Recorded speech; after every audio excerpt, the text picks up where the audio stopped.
What is one situation in which you've felt completely helpless? Being robbed at gunpoint at work. Guy approached me outside as I was walking to my vehicle to go home. Held a gun to my head and then said if I wanted to make it home that I'd do what he asked. Had me turn around and walk back inside, then had me take him to our petty cash, then tied me up. Took me about 30 minutes before I felt like I could get up. I thought he was still in the building, then another 10 minutes to get myself loose. Definitely not a roller coaster I want to ride again. One of my worst nightmares. I'd seriously probably have a heart attack and die on the spot. Having severe sciatica. To the point where I had to use a cane and it was terribly difficult to cross my apartment. The pain would cause me start crying and I truly felt helpless. For reference, I'm a 23-year-old male who also felt like my health was invincible. No history of back pain. Luckily things got markedly better, but for a while there I didn't have much hope. When my dad called me at 1 a.m. and then just didn't say anything. I somehow knew that my mom had died. I mean, if she'd just been in hospital or something, he would have spoken up immediately. Instead he was just silent. Because what was there left to say, really? So I had to ask him. And then he confirmed it, and asked me to go and tell my sister, who lived in the dorm room next to mine.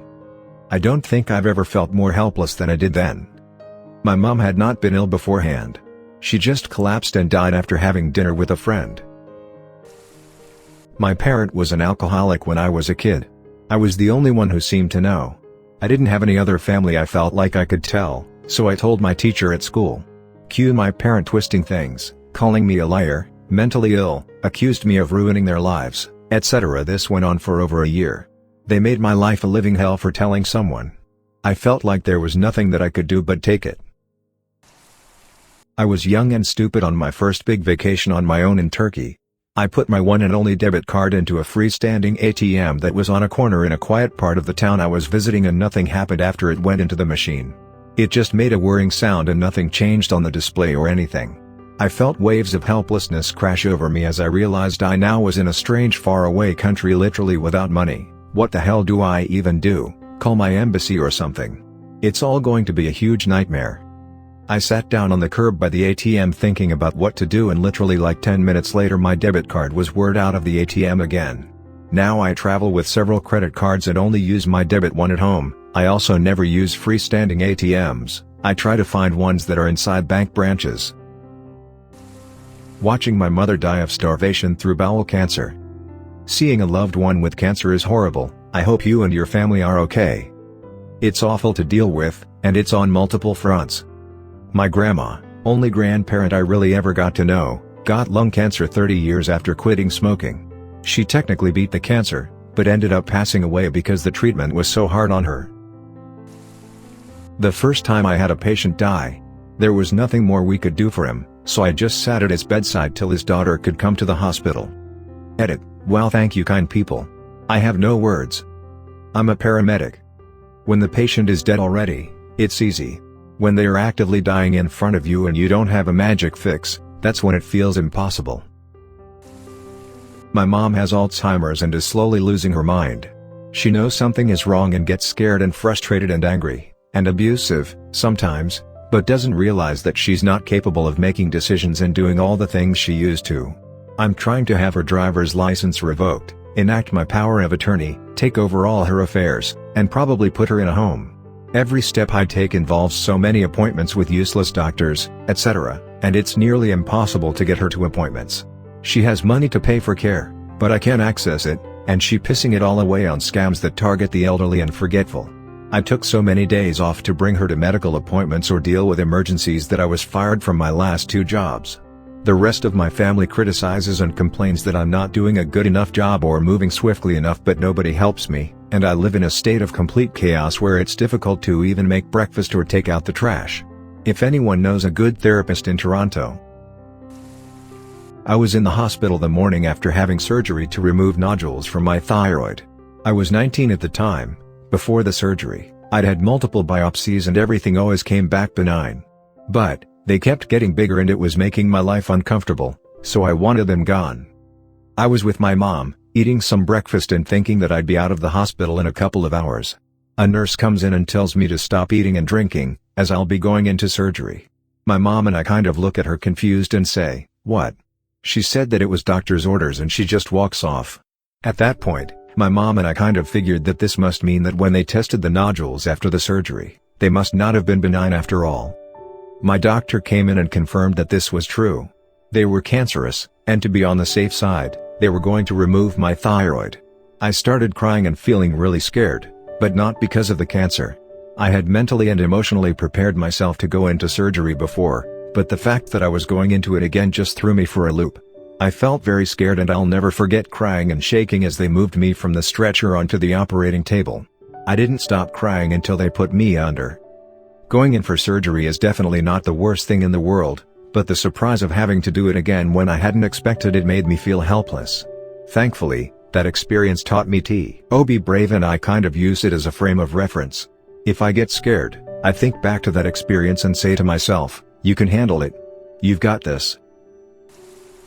My mom had a manic episode on Valentine's Day, and cut a 1-inch by 3-inch hole in her arm. She went into psychiatric care, and my grandparents decided the stress was too much, so they left town for vacation, leaving me with her piece of shit boyfriend. If I wanted to shower, I had to clean up her blood. There was no way he was going to do it. I was 14. Finally, luckily, a friend's mother took me in until my grandparents got back. They fed me, let me sleep a ton, and let me participate in all their wholesome family stuff. I don't think she could ever know the depths of my gratitude. Having a heart attack at 35, a week ago today. I'm 32, I thought the probability of this was pretty low. Do you have a family history or other contributing factors? I'm glad you are okay. One of my friends was very suicidal. Everything in her life was going badly: family, breakup, university stress, and so on. She was admitted into the hospital, but the hospital wouldn't release her unless they knew she wasn't going to be alone. I took time off work and spent a whole week with her. I really thought I was helping if even a little, but one night when we were in bed ready to go to sleep, she told me everything she was feeling.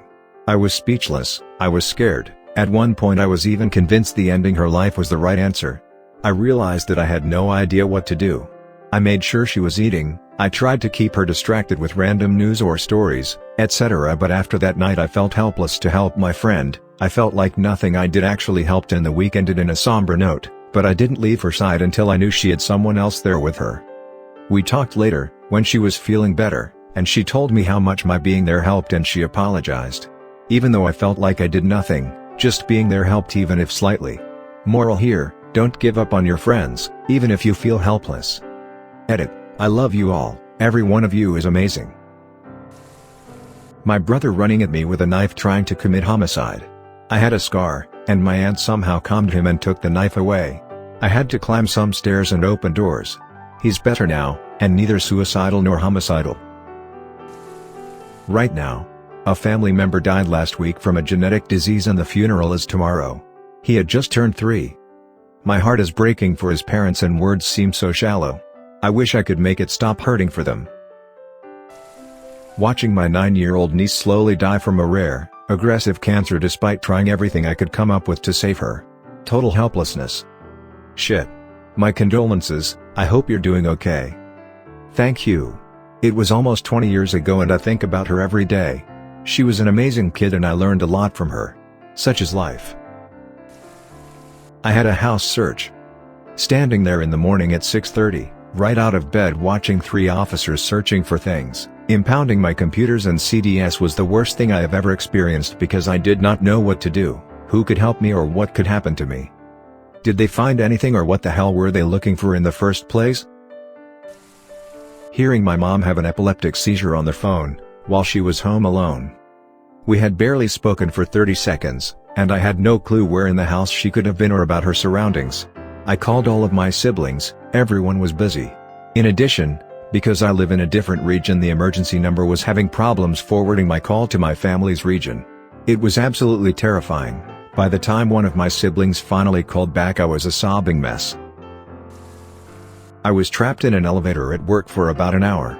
The employees tried to ram their bodies into the doors to unjam it, but to no avail. I had just taken the trash out to the dumpsters too and was stinking like rotten fish. So I just sat there and contemplated if there's anything I could do. After about 2 seconds I decided to just sit in the corner and burn my phone battery. Don't elevators have sliding doors? What the hell were they trying to accomplish by ramming them other than making sure the doors couldn't open once the power came on? Being trapped in some random gas station bathroom because the key they used to lock it just broke when trying to open it. Edit. I was in there for quite a while because no employee cared that I wasn't coming out after 30 minutes. Was in there 2 hours almost. No employee cared. Duck. He didn't look like a junkie. But I'm not cleaning that up. My shift's over in 3 hours and then it's someone else's problem. Involved in a 50-car pileup in midwinter. My car stopped nicely, but nowhere to go, and in the rearview mirror I watch as a pickup truck barrels closer and closer to me. I was oddly calm, even upon impact. No injuries. Car was totaled. It was awesome. One situation I've been in my fair share of times, a panic attack. Completely helpless, barely, if at all, in control of your own mind, limbs shaking, deep staggered breaths, and then eventually the crash afterwards where your body feels dead and your mind is still reeling. I wouldn't wish one on my worst enemy. My son won't go to school. He's 16 and bigger and stronger and heavier than me. I've tried everything to get him to go. He's smart and is easily capable of A's and B's, but now he is failing because he can't make up work on days he simply refuses to go. He's seeing a therapist but I'm at the end of my rope. I can't make him go, and punishing him or taking away privileges hasn't made a difference. Bribes or rewards don't help. I know he cares but his depression and anxiety take over and he gives up and hides away. I've spent many a morning driving to work sobbing because I know what he is doing to his future even if he can't or won't see it. I'm helpless and it is killing me inside. Holding the torch for dad. It's the one time in a young person's life where they are absolutely dead set focused on not ducking up. It doesn't matter. You're getting yelled at regardless. When my girlfriend is crying at 3 a.m. and she won't tell me what's wrong. I've been that crying GF and, at times, I didn't even know what was wrong. Depression is a hell of a thing. When my mom cries, it hurts and I feel really helpless. Seeing your mom cry is a soul-crushing feeling. Drowning. How did you manage to get out alive? Being stuck underwater must be terrifying. I swam against the undertow until I couldn't move and it basically accepted it. Blacked out and don't 100% remember what happened, but my friend jumped in and pulled me out. When I came to, I was on the shore puking. The time that took me by greatest surprise, and intense pain, was when I brought our beloved cat to the vet for what I thought was going to be a routine examination. I couldn't believe my ears when the vet took me into his office after the exam and told me our cat was suffering with a significant tumor and that the most loving thing to do was to put him to sleep. It was a feeling of helplessness and shock as my furry friend of many years was taken away, especially when he looked back at me as the vet's assistant carried him down the hallway. P.S. On a happier note, best wishes for a happy cake day, Pop. When the woman came off her bike right in front of me. She didn't take a corner, hit a bridge, catapulted 20 meters and landed on her head. When I reached her side she was dead. Riding ahead were her husband and daughter. They turned up 20 minutes later, and the police 10 minutes after that. The body was taken by chopper. I was interviewed by the police. There was no fault on me and I was left to go. I had a 5-hour drive home with her death on my mind. When I got raped. Suddenly, saying no wasn't enough anymore. And there's nothing I could physically do against this man twice my size. God, this hit me, about no not being enough suddenly. I'm the only girl in my family, 5 brothers, male cousins, and doted on a fair bit because of it. I'd always been able to say no to men and be safe, and then one day I wasn't. It shook me to my core. I'm sorry you had to go through this too. My mom's ex-boyfriend, not my dad, was verbally abusing my mom. Not sure what started it, but he suddenly went off on her. She couldn't drive away with us, because we were using his gas.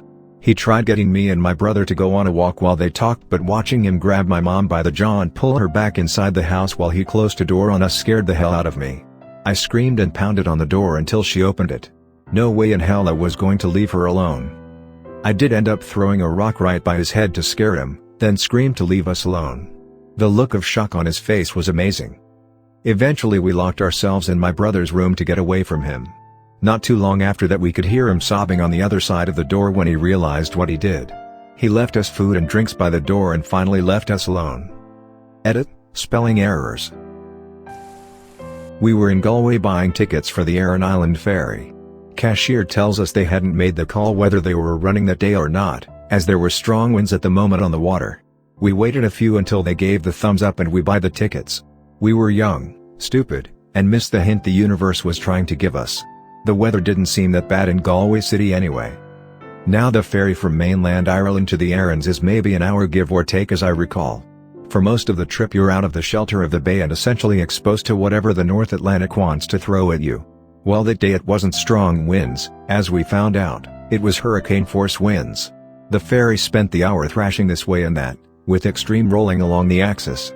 And we could feel the hull lifting out of the water and smashing back down.